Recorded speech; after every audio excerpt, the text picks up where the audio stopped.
Over to you, Carrie. Over to you, Carrie. Thank you. Hello, everyone, and welcome to all. There will no doubt be some folks joining us uh, over the course of the next few minutes, but we want to be respectful of time and of Caroline's time in particular to really have a generative and generous conversation. So, time to dive in. Um, just a couple of ground rules that we like to invite people to consider. Uh, Please be kind to one another in the breakouts and respectful in the questions that you ask of the speaker of and one another. This is a space, systems thinking can be somewhat esoteric, and it's a space that we're inviting people into, regardless of your level of awareness of systems thinking. And so the goal here is to create a container that feels safe for everyone, and where language is not a barrier. So please try to remember that in your own contributions. And I think it's important. We feel excited to contextualize today's conversation in the arc of the work we've been doing on this speaker series. So I want to just say that myself and Carolina Carballo and Felicia Chavez are the three legs of the System of Systems Thinking stool. And we have been working together over since the pandemic around a lot of topics, but mostly through the lens of systems thinking. And in this case in particular, the perspective of women in the systems thinking field.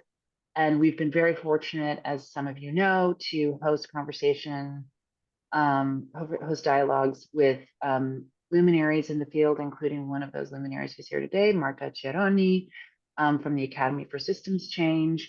And we just feel extremely grateful to have had time to bring to you conversations, uplifting the voices and experiences of women in the field, but also looking at them through sort of the lens of thinking, being, and doing.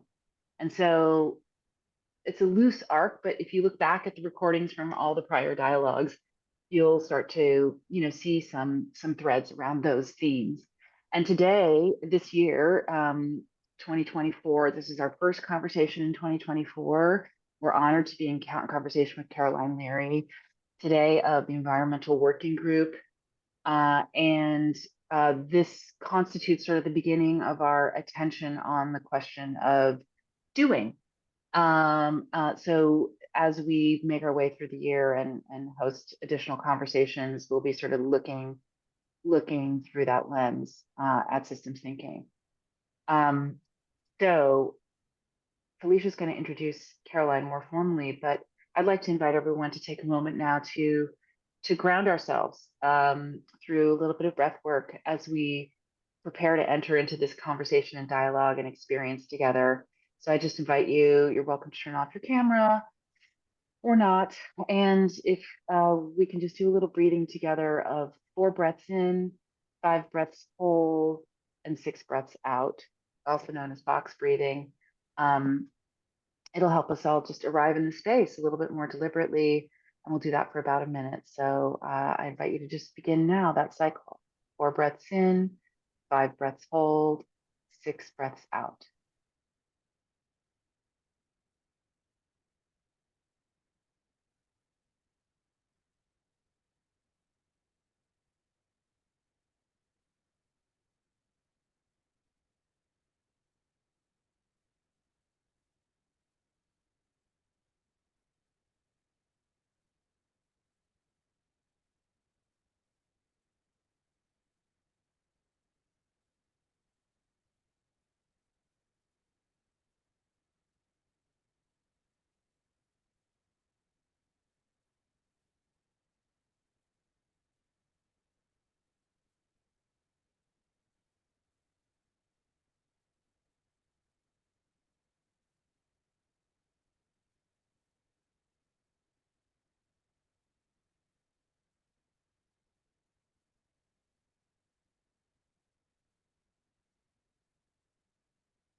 Okay, please join us back here in the space. And over to you, Felicia. Thank you, Carrie. All right, well, I'm so happy to be here with you all today and in conversation with Caroline. Thanks for joining us, Caroline. Thanks so And much for Caroline, having me. yes, and she is the COO and General Counsel at the Environmental Working Group. Caroline, could you just tell us, at least briefly, before you get into a little bit of information about the EWG, what is a COO and a General Counsel? Sure. So I'm a lawyer by training and trade. And so I came to the organization to really be in-house counsel I view myself as a support role, in both of my roles really, but specifically with my legal hat on. Providing the support and kind of structure for the organization to do what it needs to do. So that's mainly providing legal guidance. With on a various array of topics to make sure the engine keeps running. That kind of evolved into kind of a transition into me being COO, because I had a real knack for enjoyment of connecting with people in our team, who were just doing amazing work and wanting to be able to continue to provide that groundwork. So it started by me overseeing HR and then the building and then more of the providing guidance to the whole organization. I think about it as like making sure the right people are on the right bus going to the right location, is part of what my COO role is. And I also think that part of what I do is taking the things that people really don't like about organizations, legal, HR, building stuff, and making it easy to access, understand why we're here to support and how it actually will help them. That's great. Yeah, good point. Some of those sort of seemingly stodgy bureaucratic things are actually some of the most important things that really you need a good person in that seat to take care of. So I agree, and they don't have to be overly processed. I mean, that's one thing it's probably related to some of this. My ethos is we don't have to have process just to have process. Like actually just figure out how to get things done. Of course, all legal, of course, all fairly done, but not having to kind of be in the trap of maybe traditional steps that are just kind of the default.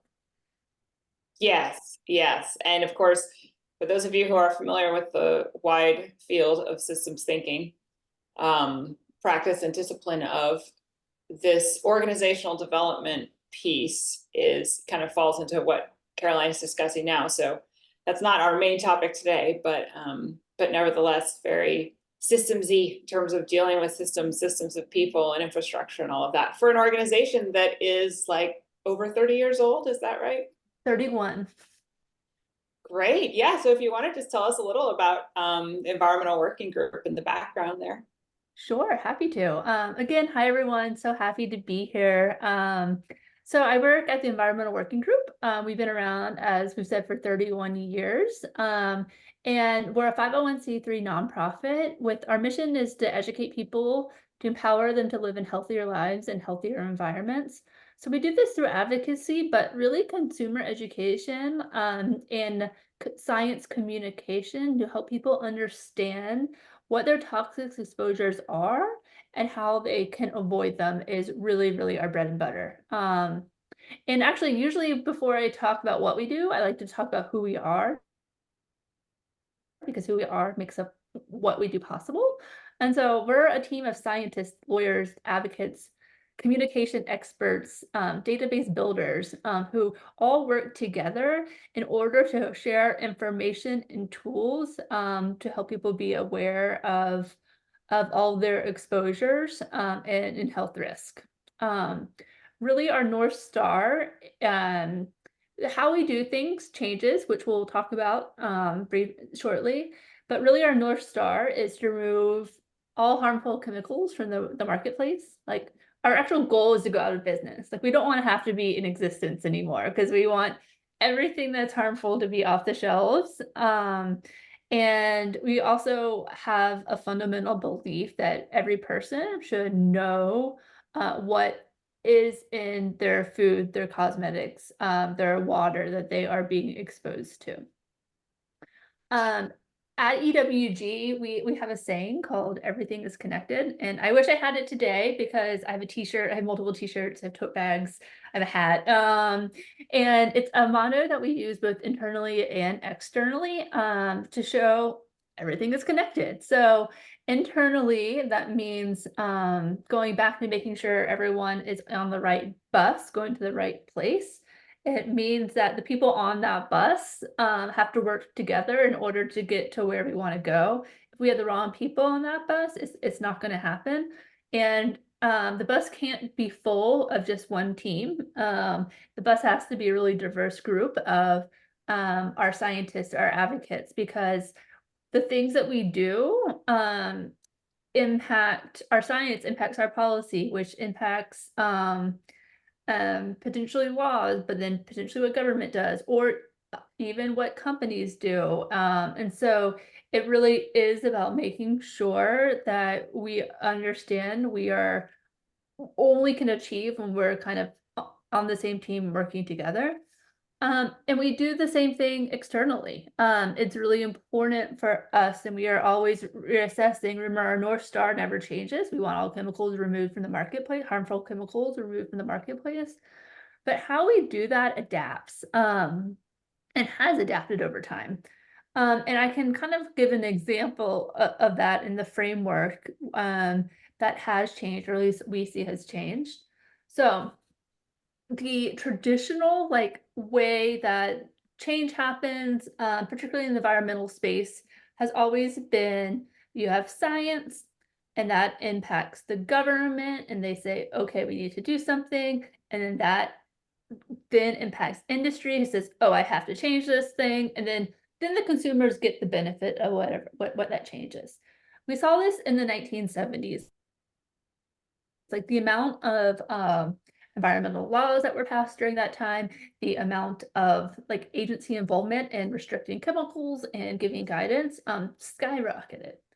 But that changed. And that changed in the sometimes in the 90s. There was still a little bit of government regulation on helping some chemicals, but we have really seen that switch. And what I will say, I was not a part of this, but I really applaud our Ken Cook, our president, who saw that it was changing, and he saw that we weren't getting stuff done because we had all the science. We're scientists. We would bring it to the government, and then nothing would happen.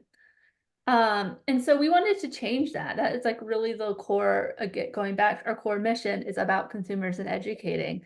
And so what we noticed is that we kind of flipped that around.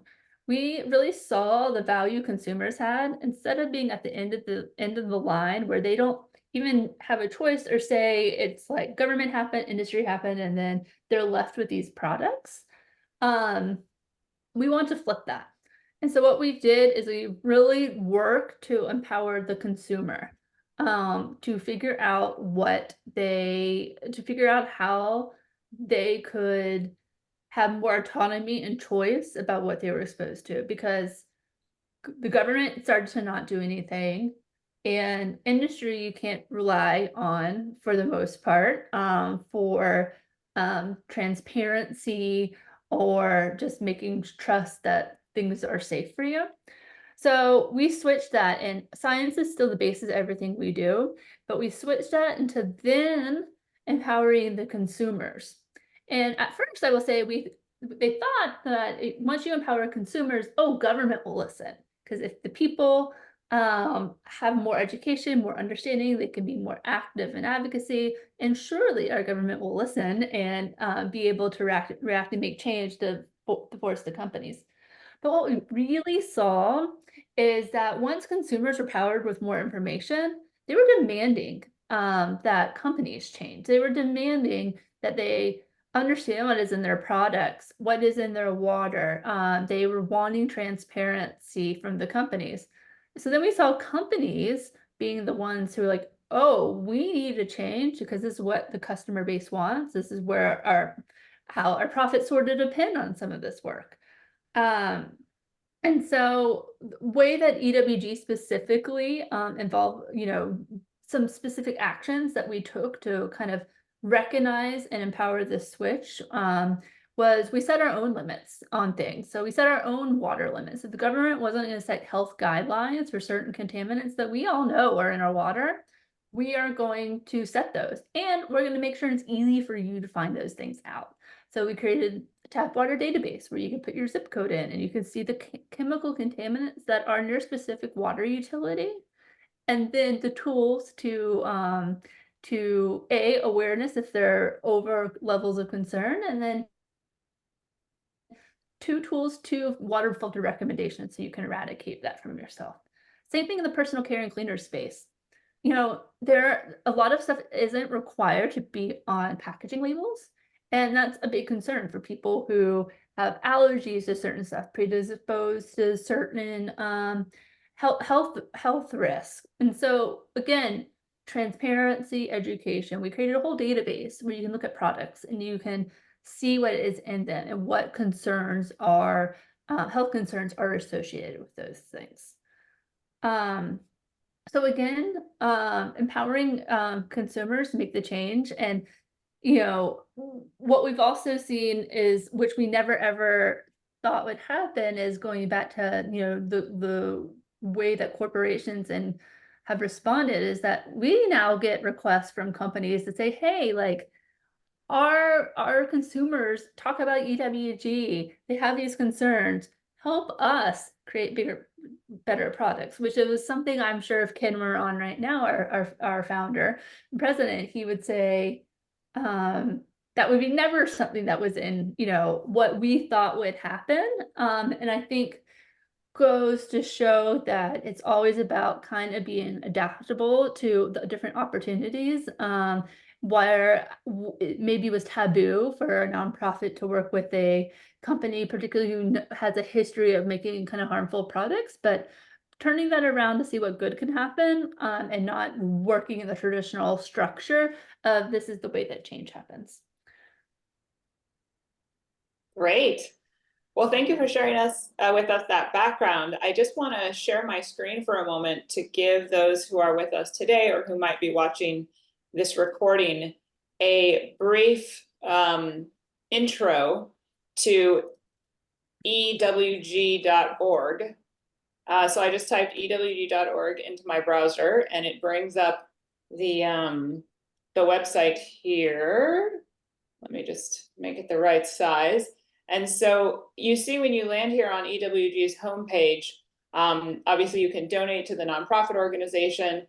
And for me personally, I just want to say I'm familiar with EWG over the last 20 plus years because of the consumer guides. And so I just wanted to make sure everybody knows this is where you go to access some of those things you were talking about, Caroline, like the tap water database, this EWG verified, if you're looking for, in this case, personal care products that meet their standard. I think the first thing I ever heard about was probably this Skin Deep initiative, where you can put in an ingredient, brand, or product, and it will give you a rating, if I understand that correctly. And so, like, for example, this morning I was thinking about our toothpaste. And so I could go in and I could look for my Tom's of Maine toothpaste and see if there's a rating here. And so how many products are in this database? Sorry, we really love to fundraise. There are over 2,000 products in our verified, or that are verified, and then in our entire Skin Deep, we have over 100,000 personal care products. Oh, right, Yep. Here we go. Okay, so yeah, so chances are whatever's on your shelf, you can find in here, and you can look it up, check it out, do a little bit of that homework if you're so inclined. So wanted to make sure everybody knows about that. And then I just wanted to also kind of give a little bit more of the background thinking behind why we invited Caroline to speak with us today.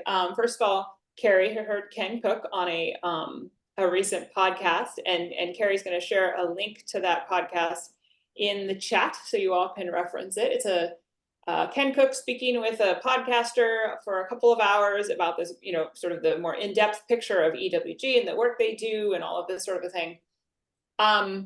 But here internally with the systems thinkers and the Women in Systems Thinking series, we were talking about 2024 and what do we want to bring to the participants who have joined us so far or who might in the future. And one piece of that we wanted to sort of bring home was, how do you sort of operationalize systems thinking? Because a lot of us sort of in this space, some of us are very familiar with the theory or theories and the jargon and the sort of up here intellectual piece. But then there's the practice, and so how do you go to a workshop or you read a book or you hear a podcast, some great blurb or set of whatever, and then you go into the world that's very not systems thinky, the sort of modern Western technological, what have you, world. And you try to implement it, and it's like there's this big gap. And so we were thinking about ways to kind of try to help to close that gap. And so I think that EWG, Environmental Working Group, is a great example of an organization that has done like deep dive digging into this science-based look at a lot of these things that in a lot of cases remain theoretical. Like when you're in the grocery store aisle and you're trying to figure out what to grab, it's like you kind of get a feeling about a package or a type of package or a label or something you might have heard somewhere else about X. And they're the ones who have done the homework for you. And so that's like that moment of choice that's almost subconscious that we make. And again, I wanna both speak to the individual consumer level where you're in the grocery aisle or you're online trying to figure out which skin moisturizer to purchase, but also the corporate level where these decisions are being made. If we take Danella Meadows, who's kind of our patron saint for this speaker series and the work we do, and she talks about purpose. And in her book, Thinking in Systems of Primer, she talks about, on the one hand, you can say the purpose of these corporate entities is profit and growth, and that's true. But on the other, if you back up even more behind that, it's reducing uncertainty. And how do you do that? You work to maximize profit and growth, and you want to be certain about your profit and growth. So it's all these sort of tangled things. And so if you're met with a product on a shelf, they're trying to get your money. And so I just think it's, this deep, long-term dive. I mean, the institutional knowledge at EWG must be like pretty spectacular, given that it's been around for 31 years. But I want to bring in this piece too. Now I created this particular sort of lens or set of lenses. And so I'm sure it's imperfect and there's probably others out there. But it's this question of how do you know when your approach to making the world a better place is a systems thinking type approach? And so one way I've kind of put forward as a suggestion to sort of try on is what does that look like? Is three main pieces. One is you're taking your default perspective, and rather than short term, it's long term, rather than narrow, it's wide, rather than kind of shallow or surface, it's like you're looking down into the depths. So that's one piece, is the default perspective.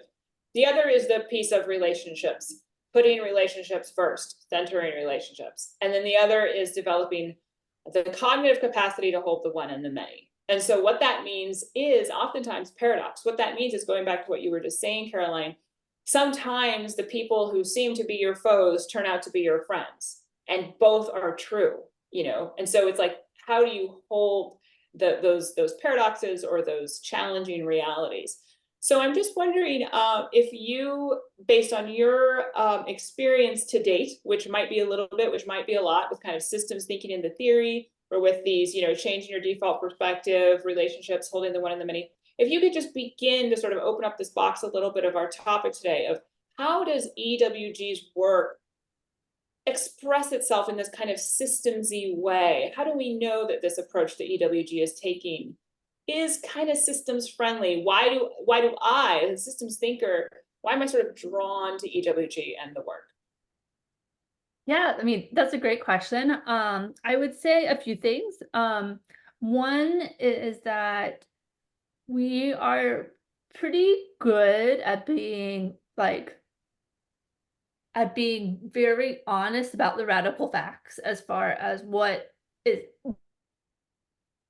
working, what is not. We're like very brutally honest with internally with like the work that we do in that way, where if something isn't working, we're able to pivot really quickly and ask why, what are the factors, and what we could be doing different.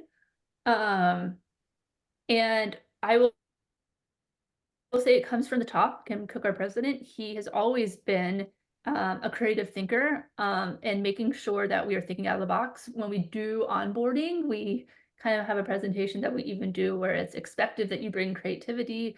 It's expected that you look past the black and white. We live in the gray. It's expected that you kind of take a little bit of risk.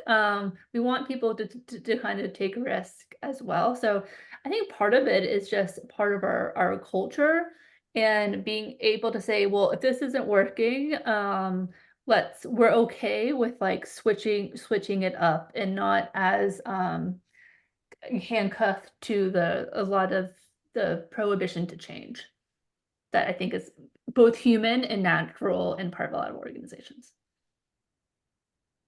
That's interesting. It kind of, I don't want to go too far into the thorny weeds of funding and grants, but it does for me kind of bring up that rut that a lot of nonprofits get stuck in, which is very not systemsy, which is you have kind of a scope of work equivalent in the NGO space where it's your job to deliver, i.e. check off these boxes. And so, it doesn't allow for that gray area, that thinking outside the box, that, sort of scrapping something if it's not working. It makes it much more difficult when you're accountable to a foundation or granting organization. And what I would say is our development team is amazing, and what they're bringing to donors is something that's something new. We're constantly talking about what is new. When we have a project idea, it's like, well, what is new, and how will this be impactful in a different way? That's kind of all the conversations we constantly have.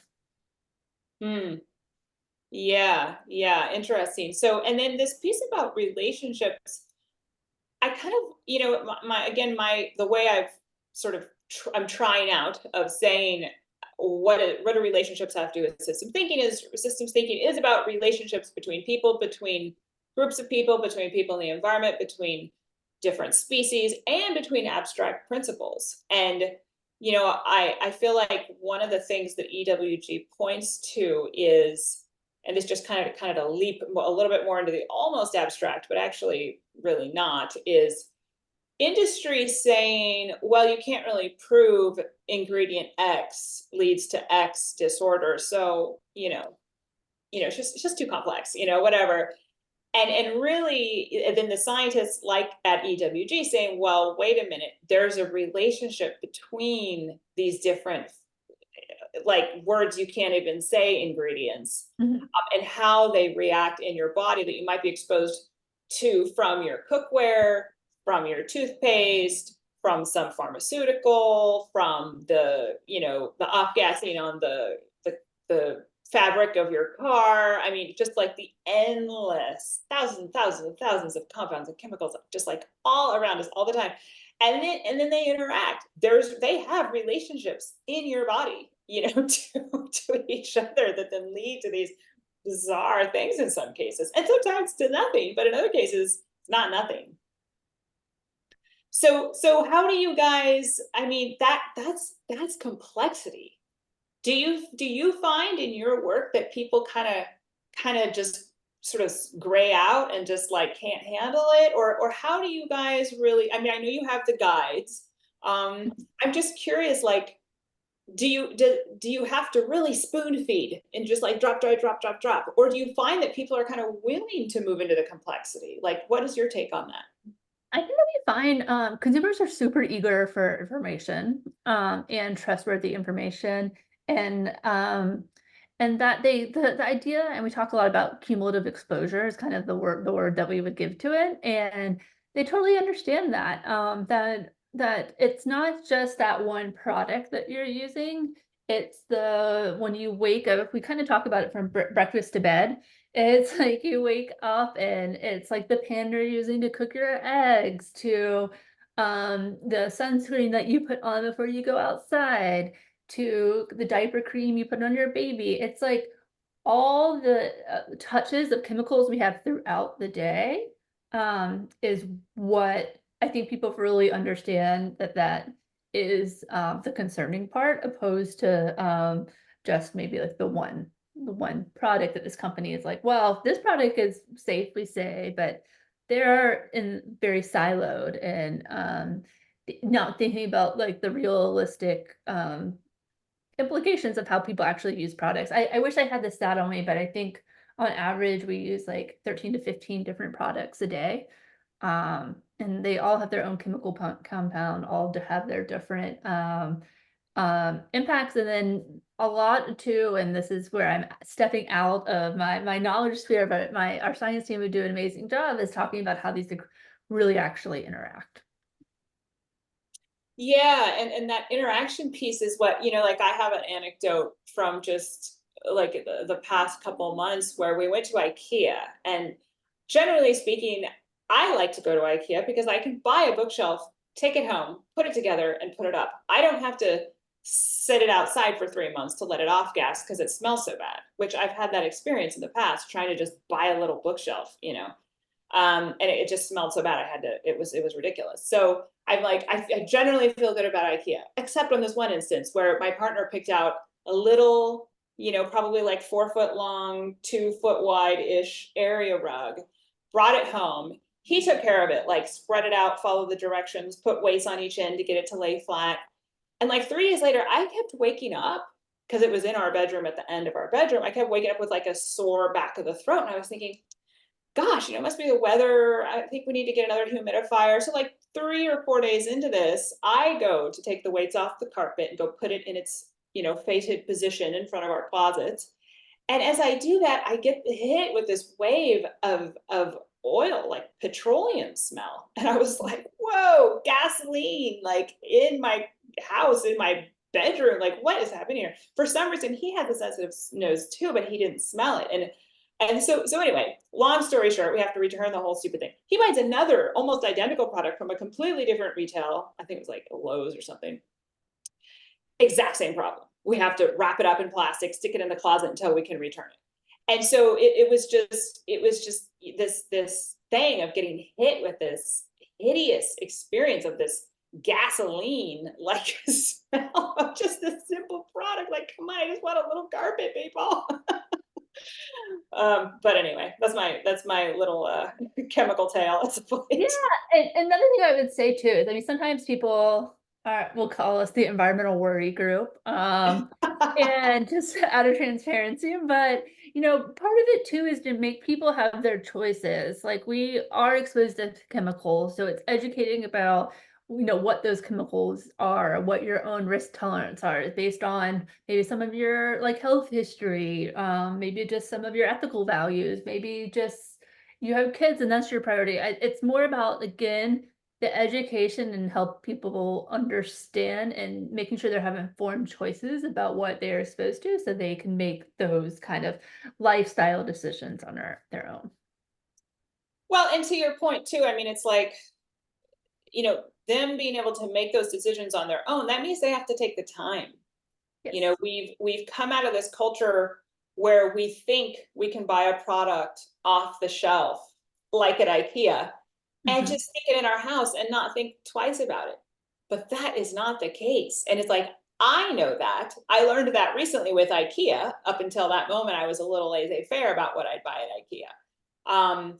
But I know that about most places I'm going to go buy anything. Whereas but I don't have kids. I don't even have pets right now. So like, maybe I have a little bit more time to research where to buy the natural Mhm. fabric, blah, blah, blah, without the petroleum sprayed all over it or the flame retardant or whatever was happening with the gasoline smell on the carpet. So how do you guys address this piece of like the onus on the consumer to research those 13 to 25 products that they use every day, much less their food? Right, and while we want to empower people and educate people, like, people should not bear the burden of, there's a mix between kind of what the responsibility we wanna share with people about educating themselves, but, having to fully bear the burden, like, going back to what our North Star mission is, like, we want there just to be no chemicals, or harmful chemicals on the market. We hope that we wouldn't even have to provide any of this education, so it doesn't happen. And so we aren't needed because people don't need to be, delving into this. So that's really where, I probably have been more negative than I should be about policy, but we have an amazing advocacy team who who can still get stuff done. We've had a lot of luck with states, and that's, I think, again, a pivot that we are proactive on. Whereas the federal government things are not happening, we see states more and more being really involved. California is a great example. I mean, we last year sponsored 6 ban bills of chemicals. We passed 3 of them. And so it's bringing the locality, and that helps with advocacy because it gives people something, who are concerned, something else that they can do. Again, not to totally put the burden on, but that's also why we have programs like our EWG verified licensing program, so to make those shopping decisions easier. But it's hard. I mean, it's hard to navigate that. It's hard that if you want to be healthy and have a healthy environment, that the really at this point in time, the onus is on really individuals, and we just want to bridge that gap and make it as easy as possible. Yeah, and just to kind of recap too, going back to what you were saying earlier about, in the 70s when legislation was working and policy was happening and being enacted. And then what happens? Again, if we refer to Danella Meadows and her work, just as one example of a systems thinker who talks about, the signals in the sort of system and the dynamics of the system, where in that case, you had environmental groups in particular, and also just citizens saying, hey, red flag, red flag. And they were there talking to politicians, to the people who actually set the policy. And then since then, you started to have this, let's just call it interference from private interests who Mhm. stood to financially gain from interfering in that signal process. So this over time, increasingly, interference was introduced into that, what would otherwise be basically a democratic feedback system, some sort of feedback loop. Red flag, policy consideration and maybe change. Okay, good. Now we can sort of rely on that, Clean Air Act or whatever it might be. But then this interference comes in and causes delays and delays and delays and draws it all out and makes a big mess of it because they have a particular purpose. And so then EWG changes their strategy, changes it to communicating instead of over here, like, okay, we've got to have a conversation and ideally put pressure on, it sounds like you were saying the government, but actually it turns out then the corporations come over here because they, in some cases are paying attention and want to actually be the good guys. In some cases, they're pushed into having to pay attention and be the good guys. In some cases, they get away with murder and that's what's still happening. But it's kind of all of the above. So I just want to mention that we have a breakout group scheduled. So we're going to get into smaller groups, and then we're going to have sort of the harvesting from our breakout groups, quote unquote harvesting, and Q&A with Caroline after we come back from our breakout groups. So should I hand it off to you, Carolina? Yes, thank you so much, Felicia. So we would just like to invite you to discuss in small groups with 2 to 3 people. We'll have around 10 minutes to do this, to discuss what your own purchasing choices and household purchasing decisions have to do with systems in a very practical way. So I just put the prompt in the chat. Does anyone have any questions before we go? Okay, looks like there are no questions, so I'm going to open the rooms right now. We have. Oh, we have someone who cannot join. Okay, Marian, I'm sorry, you're going to be pulled into a breakout, but it's all right. You actually happen to be in a room that has 3 people, so the other 2 participants will be able to chat anyway. But thank you for letting us know. 10 minutes. Okay, great. Okay, please enjoy your breakout.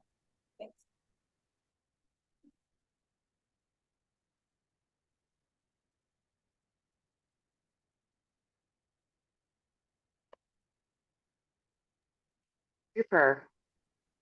Great stuff. Okay, welcome back, everyone. I think I see folks returning, and I think we have everyone back. Turns out we had some people join us here, and we had a little chat of our own in the main room. But right now, I'd actually like to just open the room, open the floor, and just hear a little bit. We had at least 3 breakouts, so it'd be great to hear from anyone that wants to share. And it'd be great if we could hear at least one person from each breakout on what stood out for you in your little discussion.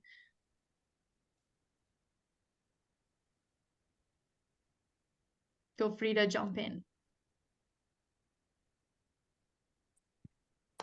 I'm happy to speak first.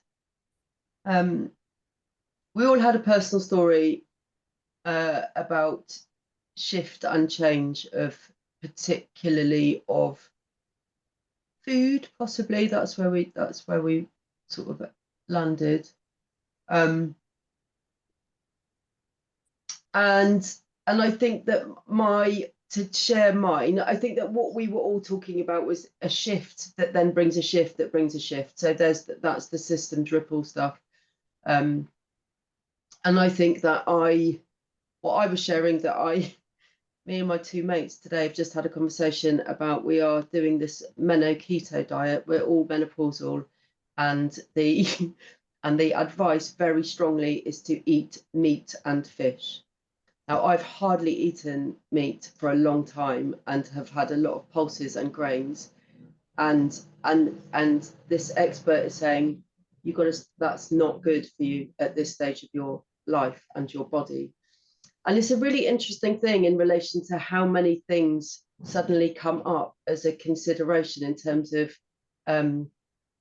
health, the body as a system, the environment, cost, politics, that there are multiple contexts that start to swirl together, and there is no kind of, what does not emerge is like, this is the right thing to do. That's the kind of complexity stuff of, it's just not there. And therefore it becomes a kind of a trade-off decisions rather than something sort of emerging as the right thing to do. And I think it's a kind of interesting dilemma for us all, actually, of who are we? Do we sort of lean on what we think are environmental decisions and eat much less meat and put our own health in jeopardy? It's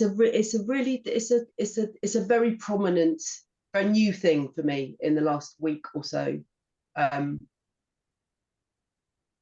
I think that then when I was hearing my people talk in the group, there is then stuff about things like the choices that one can make in relation to things like access, economics, where you live, that all of these things, and who has most of the choices and who really does not. And systemically, those people are the same people who are the poorest, the most oppressed, the most systemically excluded, and then we sort of get into class politics and how that swirls into the ethics of choice. Yeah, absolutely. I think you really touched on a point, and we live in such a complex world. A decision is just never a simple decision. There are all these small effects that you might not consider or that aren't immediately apparent. So yeah, I think that's a real insight from it. Yeah, thank you. Who else? We'd love to hear a few more voices as well. I'll jump Sharon, in. go for it. Yeah, with my group. I brought up the whole idea of affordability in weighing the choices, and it really does, the economic system, or where you are in the economics of it. And I happen to be on a fixed income, and I don't think of myself as poor, but I'm on a fixed income. And so I do have to look and make a choice based on affordability. Now, I don't have to. I could make other choices, but to me, as I look across my community, people are products that are made by very wonderful local businesses here are so much more affordable. And if it's a product that I want to use all the time, I have to fit it in with my affordability, for other things. So I guess I just want to say that the economics of products and the market someone is targeting is really really divides us and through the systems, and then I think that's where they then continue, because then they've sort of identified my community as a certain kind of community. It's a smaller market, blah, blah, blah, in my state. And so they just keep doing that and competing with, which we have a lot of very wonderful regenerative small businesses where I am, but competing with them, but then there's no competition on the cost affordability choice. So, and that affects all the systems. I mean, that's I want to buy local, but I can't always do that. I can't always afford to do that. Yes, I think over time, mass production, everything, we have actually lost track of, with things being so disposable as well, of how much things actually cost. I think most times what we're paying is definitely not the cost, and there's so many things that are external. If we're talking about the environment, damage to the environment, such an externality that's always kept out of it. So yeah, that's absolutely key, and the huge tie with the economical system, and how some people might want to make a difference in their purchases, and simply their economic ability does not allow for it. Okay, so yes, Barna, I see you unmuting. Yeah, I can build on that. Like, I kicked off with this example of eating organic strawberries because I know it's on the Dirty Dozen list, and so I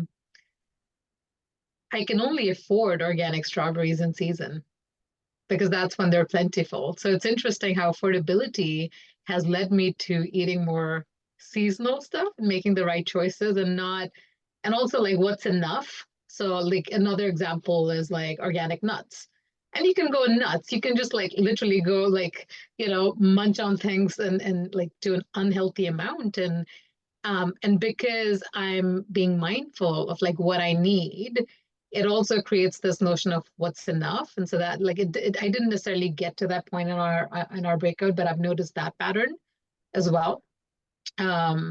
Eating fresh, eating like not wasting. So my systems at home have changed in how I cook. So every time I get groceries, I'll like put it on a whiteboard. I've been doing this for years, so that it's literally here are all the vegetables in the fridge, and here like my improvised menu, right? Like that, then I can just like say, all right, like I have like 30 minutes and I have these like 5 things, and I can like riff. It causes less waste. And so it's interesting how it's creating health in many other ways. And it all starts with like just tuning into, well, what's seasonal, what's healthy, what's organic, and then I try to like optimize that. But the other big thing that came out in our breakout room was this notion of like almost thresholds.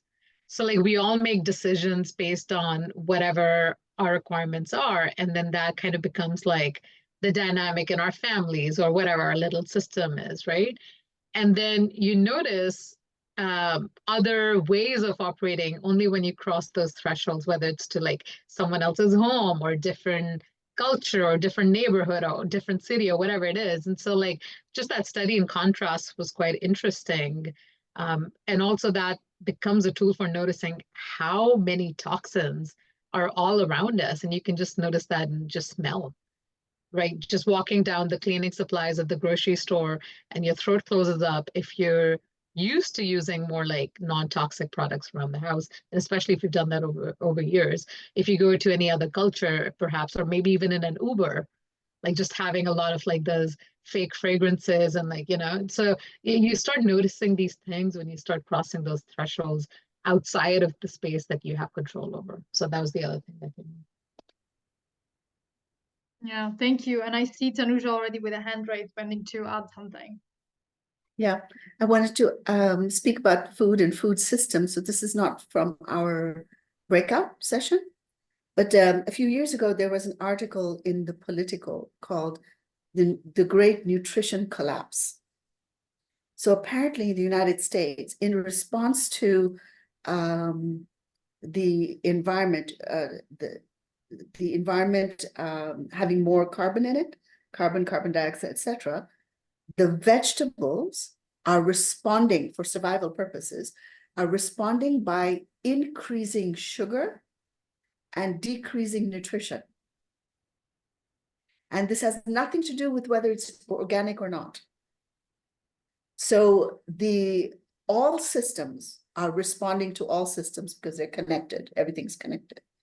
And so what that's saying is that even if we behave and eat the very best things, but the quality of what we're eating is dropping in response to us degrading the ecosystem. So the whole loop is now complete. So it is now possible to get diabetes from vegetables. I'll link the article in chat. Please do. I was not aware of that at all. Yeah, thank you so much. Please leave it. I'm very interested in reading it now. I'm sure others will too. And I think thank you so much everyone for sharing. I just want to say we still have a lot of time for Q&A. I don't want to eat into that. Oh, but Caroline, I'm going to hand it over to Caroline and then we'll have a Q&A. Okay. First of all, I just want to thank everyone for sharing. Really interesting to hear about your perspectives and experiences. And second, I just wanted to flag, based on the last comment, climate toxics is kind of the next thing that we're thinking about. Because climate is so often talked about the way it actually impacts like the environment, but like really drawing the connection to our health in a lot of different aspects. I think the nutritional value in vegetables is just one of those areas. And that's kind of the next kind of frontier as we think about kind of where to go to next and what people need to be aware of and how things are changing. So more from EWG on that, but I'm really glad that came up as part of the conversation.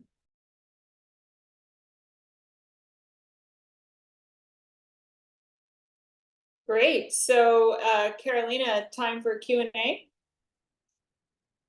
Yes, absolutely. Over to you and Caroline for Q&A, and anyone, yeah, feel free to jump in with your questions now. Yeah, I would love to hear what people ask. And I will say if there's something that I can't answer, I'm happy to go back to my team and kind of do some follow-up as well. Great. So, I mean, I have endless questions, so I'm going to try to hold my tongue and give a little space here to see other questions people have about blueberries or blueberry flavored lipstick or yes, please go ahead, Tanuja. In the 30 or so years that EWG has been around, what are the trends you're seeing, and how have you changed? How has the organization changed? So the trends as far as in the marketplace or in consumer behavior, or if you could share a little bit more about that. Since EWG is a nonprofit, I suppose that what lines of research and output you pursue is based on what you think the need is. Mm-hmm. So how have you seen the need change? Got it. I think that we've seen the need change in a few different ways. One of which is we see, well, I mean, one of which I already discussed is working a little bit closer with industry. And with that, it kind of circled a loop. It was like, we need to work with the industry because they can make the change. But then industry started as it has. Let me start over. I think the biggest change has been that people talk about this stuff now. 30 years ago, we were the ones talking about these chemicals. We were like kind of the crazy organization over here, like talking about this type of stuff. And people really weren't, or taking it seriously, or thinking it was just this kind of, elitist type kind of thinking about an issue that's not really the concern. Now everyone's thinking about it, including corporations, which is a double-edged sword. We love that they're doing that, but then they're also doing it in really deceitful ways, so like green claims and stuff like that. So in addition to having to kind of regulate the government, it's a very similar relationship with the government. We're going to work with them, but we want them to drop the hammer and be health protective. Same thing with the government or industry. We want them to change things, but we also have to be very careful and making sure they're not continuing to manipulate customers in a way that is it is harmful. So I think that the new challenge has been, people do care about this stuff now. They are aware of this stuff and how they might be taken advantage of because of not having the right information. And or additionally, I think a big change for us over the past 30 years has been just the way that media has changed and the way that this is both with our work, but then what others are saying too is like, we have an amazing comms team that gets us in all the big papers, and that's how people used to get their information. Now people get their information all different ways. And so the science reliability piece is a really big issue. And I would say that that is a challenge to kind of cut through, because you have people getting on TikTok and Instagram just talking about science and health impacts that you don't actually know what their background is or their authority. So I think that has been a change too. The great thing is this is all more accessible, but the flip of that coin is that the ability to have the right and correct information and get that through is a little bit more difficult.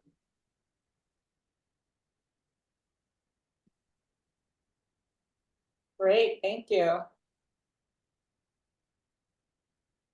Well, maybe I'll jump in here with one of my questions. One of my long-standing challenges in this whole space is fragrance. And I have a kind of rule that I just don't buy anything that has the word fragrance on the label, period, end of story. I know there are a few brands that will, after the word, they'll kind of say what's actually in it. If it says, like with natural products, I absolutely will not buy it. If it says exactly what they're calling fragrance, that's probably different. I still probably won't buy it.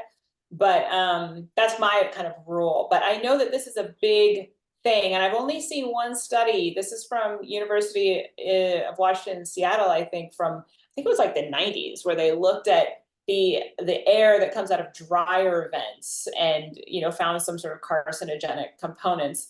But like I've seen very little other than that. I know EWG deals with to some extent, but I don't really personally know the extent. But I just wonder if you can say any more about this particular area of concern. Like I was saying to Sparna in our breakout group earlier, that like it's really hard to rent a car. It's really hard to rent a hotel room. It's really hard to pick an Airbnb. All this back and forth with the owner or manager person about whether they use scented laundry detergent or whether they use scented cleaning products or whether they use air freshener, or it's a nightmare. And it's hard to hang out with people because they might smell because of their fragrance hair products, their fragrance laundry detergent. If you have to ride in their car, if it's just like it's endless. And so anyway, fragrance, how about that? Anything, this might not be your particular area of expertise, but if there's anything you can say about that whole fragrance nightmare. Yeah, no, fragrance is really difficult because, again, the lack of disclosure that is involved with fragrance. So you often don't actually even know so like you can know that there's something fragrance that is impacting you, but it's really hard to know what that fragrance actually is. So that's why, to be part of our licensing program, we require companies to actually disclose what's in their fragrance, which they really, really, really don't like to do. So I would say if they're disclosing it, that's actually a good sign, because they're actually rather committed to help their products. We do generally avoid unfragranced products because of a lot of the reasons that you addressed. And I love the comment in here about the petroleum, because that's exactly right. As far as I think that what I like about your question is more more of like a societal or like human question about how we kind of navigate the world with these harmful things around us. And to that, I, to be honest, don't have a great answer other than to continue that. More we talk about it, the more we ask the questions, where we ask the Airbnbs of like, what are you using? Asking our friends, you know, asking people like, oh my gosh, you smell great, but that really irritates me. Can you, then maybe when we hang out, you know, like opening up those conversations a little bit more, but it's not hard. I mean, wait, opposite. It is hard. And it kind of goes back to the burden on people who really kind of care about these things to push them back. But going back to the other question about what has changed in 30 years, I mean, I don't like, I don't think that people were really talking about it to this level, you know, 10 years ago, 20 years ago, let alone 30 years ago. So I think it's just the not to patience to wait, but just knowing that by talking about it, you are making change, and things that, you know, will continue to change. I think a great aspect of that is an example of that is not necessarily fragrance, but the way we talk about more plant-based diets, like how even in the past 10 years, how much 5 years even, how much more mainstream that is kind of rapidly. So these things do change, they do kind of impact people. And I think it's also educating people kind of where they're at. I know a lot of people come at this when they have children. I also don't have children or a dog or any pet, but I know it is a good way to help educate people, because once they're like, oh wait, this isn't, they can understand that it's not good for their baby. But then the next step is like, whoa, if it's not good for my baby, is it really good for me? So kind of helping with those conversations. So I didn't really answer, but that's what I got. Great, thanks. Other questions for Caroline? Yeah. Caroline, I'm really interested in where we sort of locate the responsibility for there was something about the relationship with the consumer and the corporate, right? And locating responsibility with the consumer, and I totally get that. And I also think that a system ripple is that consumers who cannot afford it particularly become either have an internalized guilt, shame, anxiety, holding it within them, or are possibly are having fingers pointed at them. And I think there is just something tricky in the kind of the complexity of the system stuff of where we locate responsibility and how much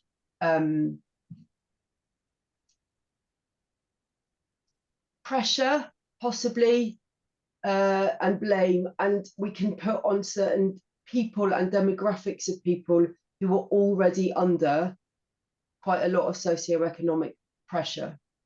So there is something about the compounding factors of what may feel ethical, of who is able to make those choices and who really isn't, and where we locate responsibility. And just, I think I'm interested on a systemic level about things like trauma, of all sorts of stuff, not just consuming, you know, not just where we buy our product, but all sorts of things in the system, and where things are located within the system, and how we can choose to locate things in individuals that actually becomes massively compounding of systemic discrimination and inequality. How do you, so my question, I guess is it a question, how are we in relation with that? Yeah, I mean, when I think about that, I also, well, we had this conversation a lot at EWG, and I would add to it the actual location of where we live, from environmental hazard concern. With the health of pets have that, where like you literally live in an area that has, maybe it's next to a Superfund site that has a lot of toxic chemicals, and like you can't just like get up and move. So that is a big part of it. And I think that it's part of, there's a lot of different levels of responsibility. I mean, I personally blame companies. I just, this is a less of an EWG position, more of a really personal issue. I think corporate accountability is like something it is something I really, really, really care about. And I think that, so that is, I view the primary responsibility. I also believe the government, of course, has a responsibility, and maybe it shouldn't even get to the government or the industry to rule that out. I also think that there is a responsibility on the on people who have more means to do the advocacy, do the communication to chemicals, to with spending their purchasing power to not go to chemical or you to buy products that are more hazardous to health. And we tried to do this in a few different ways. I mean, that's going back to some of the pros and cons of working with industry.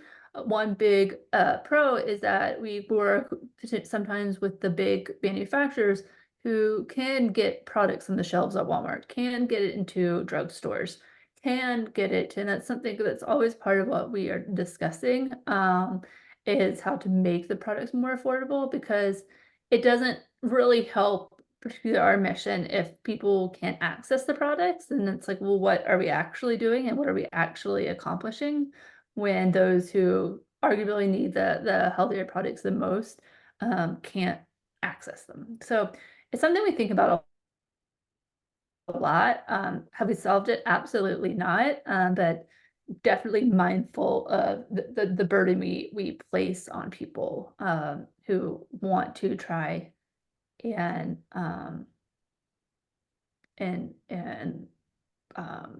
sorry, I was starting to read the comments and got distracted. So not probably the most helpful or the answer I would want to give, but I think that you're right in addressing it's a really big problem.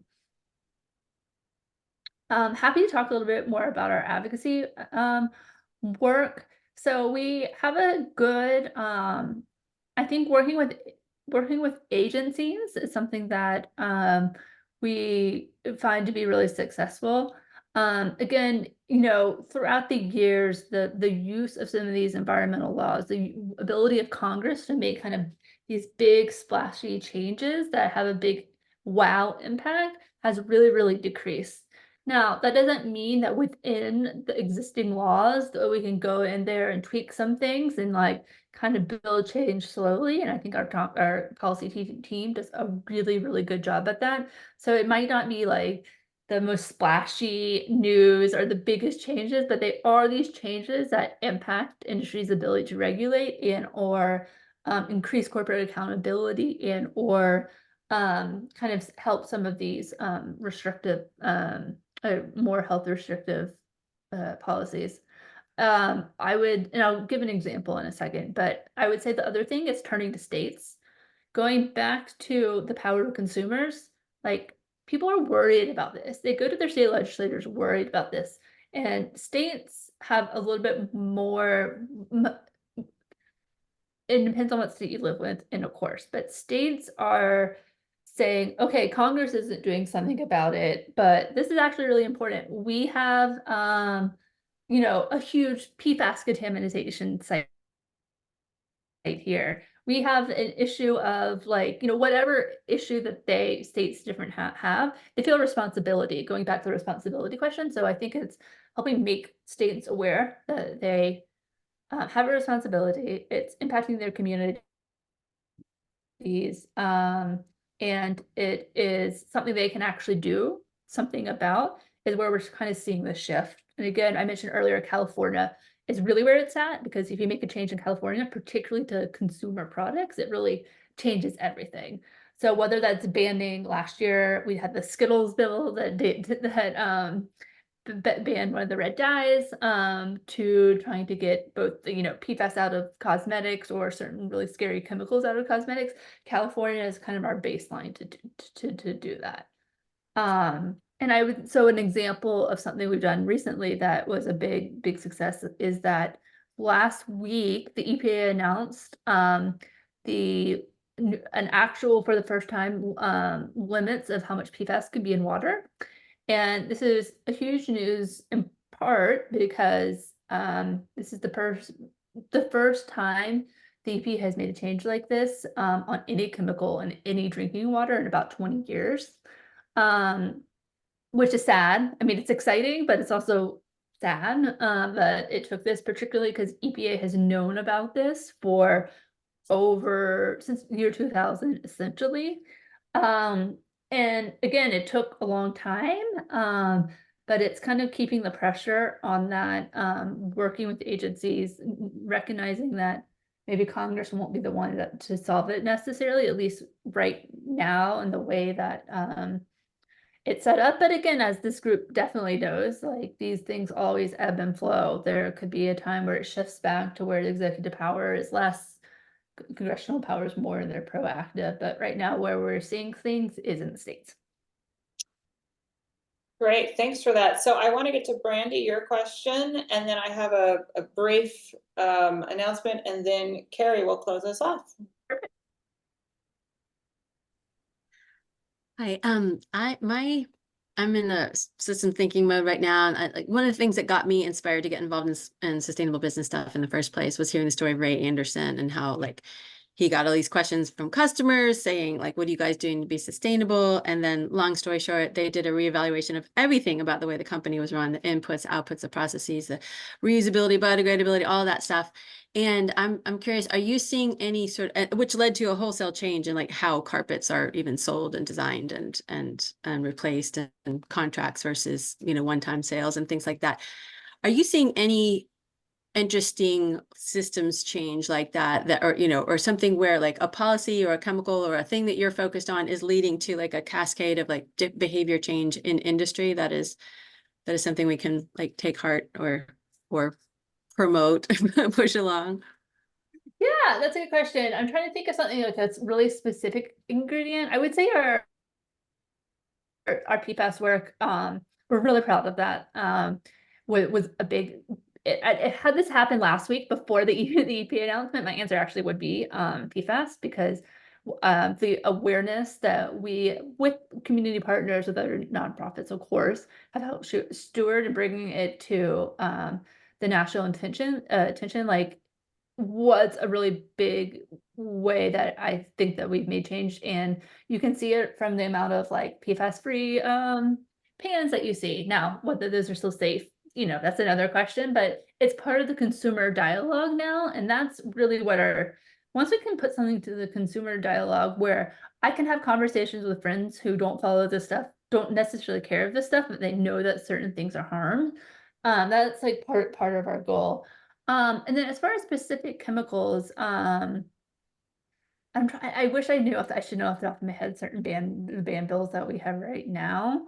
But I would say yes. One thing that we more narrow ways, we have this licensing program where if you make a chemical consumer, you make diapers, mattresses, personal care products, or cleaning products, you can use our seal. But we have a really restricted use. We have some chemicals that are completely banned that you can't use. We have some chemicals that you can use, but there's a restricted level that you can use. And we get companies reformulating. We hear companies say, hey, our marketing team says we have to do EWG verified. How do we get there? And they reformulate and they change. And to kind of get those products, and we have these product companies, the ones who care know this is where it's going. There's a lot of complexity, yeah, I'm sure you can imagine within the industry about how this happens. But we've actually seen the marketing teams have actually been our biggest allies, because they have an ear of what the consumer wants and needs, and they kind of within the companies kind of tried to help push that way. But you know, that's an example that we're seeing a lot. Yeah. Well, I don't want to. I could talk to you forever, but Carrie needs to wrap up, and there's more to Thank you say. for that question. Yes, Ray Anderson, and thank you. Marta pointed out in the comments that he was inspired by Danella Meadows. Yay! And you could also watch the film The Corporation, which I believe he does a little piece in. Anyway, I am posting in the chat a link to September 2nd, beginning of Systems Thinking for Real World Change course on the Gaia Education platform that I'm instructing. It's kind of a mix of a scheduled and on-demand course. If you're not familiar with Gaia Education, I encourage you to check it out. They have a lot of really great courses on there. And I just want to thank you again, Caroline and EWG, for joining us today. As I hand it back to you, Carrie. Thank you, Felicia. Yes, thank you, Caroline and Felicia, for a wonderful conversation. And for those of you who contributed, it's just amazing to hear the richness that comes from the interactivity that we try to encourage in these conversations among our participants, because we have as much to learn from you as the other way around. So thank you all for being here and participating so actively and generatively. Thank you, Mr. Attorney General. Thank all of you for this opportunity. That's Ken. For those of you who are going to watch the recording of the exciting news from EWG, I think it's fair to say that this is a monumental achievement and moment in the history of the possibility for clean drinking water in our country. And it gets to that question that you were raising, Beck, about, you know, sort of who has to pay, where do we locate the responsibility?